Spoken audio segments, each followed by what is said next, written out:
Olá, sou Renato Rodrigues Alves. Hoje eu vim aqui falar mais um pouco sobre hold familiar. A propósito, as pessoas que certamente você conhece e que possuem um sistema como esse, de hold familiar. Eu já falei e já mostrei para vocês em cima, em alguns breves exemplos, de detentores de grandes fortunas que faleceram e não muito tempo,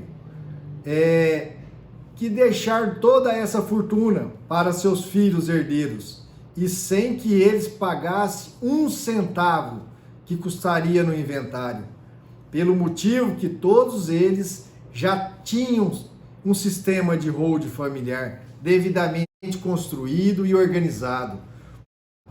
E por isso que eles não tiveram inventário. E aí, dei o exemplo do Norberto Odebrecht, do Antônio Emílio de Moraes, mas não só eles que vêm acompanhar, vamos acompanhar a revista Forbes e ver a quantidade de bilionários que nós deixaram nos últimos anos e que nenhum deles tiveram inventário realizado pela família. E a não ser que tenha sido aquele Fusca 66, que era de estimação, que estava em nome de pessoa física. Fora isso, não existe dentre eles. Por isso, vigora a máxima que quem morre não tem que ter bens em nome próprio. Porque quem morre, se tiver bens em nome próprio, deixa problemas para os seus filhos, para os seus herdeiros.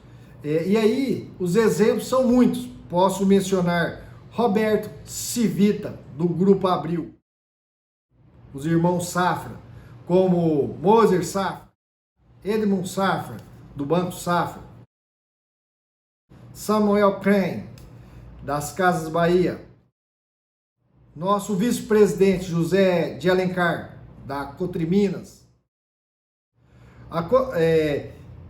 Uma das aliadas também tem a Dice Navarro de Camargo, da Camargo Correia, que faleceu aos seus 100 anos de idade.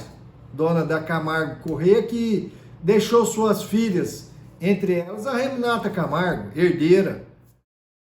A Renata, logo depois daquele grande envolvimento da Camargo Correia, com o escândalo do acordo de Leonência, ela foi e comprou uma ilha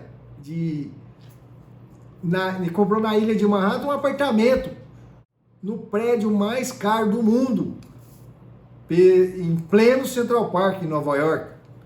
A Renata pagou 30 milhões de dólares num apartamento na ilha de Manhattan, no Central Park. Ela mora melhor que Paul McCartney, ela mora melhor que a Madonna, mora melhor que a Naomi Campbell. Ela é vizinha desse povo tudo. Só que ela mora no lugar mais top da ilha de Manhattan. Esse edifício também até tem piscina de água salgada. Então, é um mundo fora do imaginário. Se eu estou falando isso de forma crítica, de forma alguma. Muito pelo contrário. Isso mostra que o patrimônio estava organizadinho, de forma lícita. Depois de um acordo leonência bilionário, ainda assim aquilo era patrimônio pessoal e continua na família, sem ter nenhum arranhão em relação ao problema vivenciado pela empresa.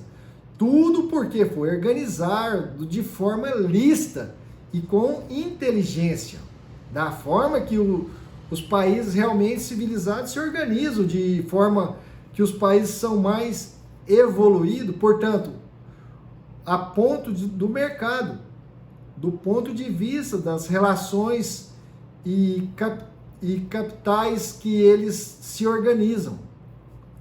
Isso que você está conhecendo aqui, mas não é desconhecido só de você, é desconhecido de muita gente grande, parte do povo brasileiro, mas também não só os bilionários que conhecem. Aliado aos bilionários, existe uma outra categoria de pessoa que conhece isso muito bem. Essa categoria está entre os bilionários, é o povão. E uma categoria que convive com os bilionários, mas também, pelo menos, cada 2 ou 4 anos, visita o povão, que eles são os políticos e que são aqueles existentes que fazem as leis. Então, eles conhecem isso muito bem. Mas não é à toa que, se tivesse a oportunidade de visitar o site do Tribunal Superior Eleitoral e ver as declarações de bens de cada um dos candidatos à presidência, você vai impressionar, porque todos eles têm hold familiar, 100% deles. Aí, o Henrique Meirelles e o João Amoedo, por exemplo, são riquíssimos e têm uma hold familiar. Mas isso você imaginava, né? Isso você imaginava, mas o nosso presidente Jair Bolsonaro tem uma hold familiar. Da mesma forma, Fernando Haddad também tem uma hold familiar. Assim, Geraldo Alckmin também tem a sua hold familiar. E não só ele, até Marina Silva tem uma hold familiar. Todos eles, sem exceção, têm um sistema de organização patrimonial. Sem porquê? Porque eles conhecem o porquê, eles sabem a licitude do ato e sabem que não tem problema, não tem mancha, não ter algo nesse sentido que não pode permitir que os seus herdeiros se acabem em um procedimento de inventário.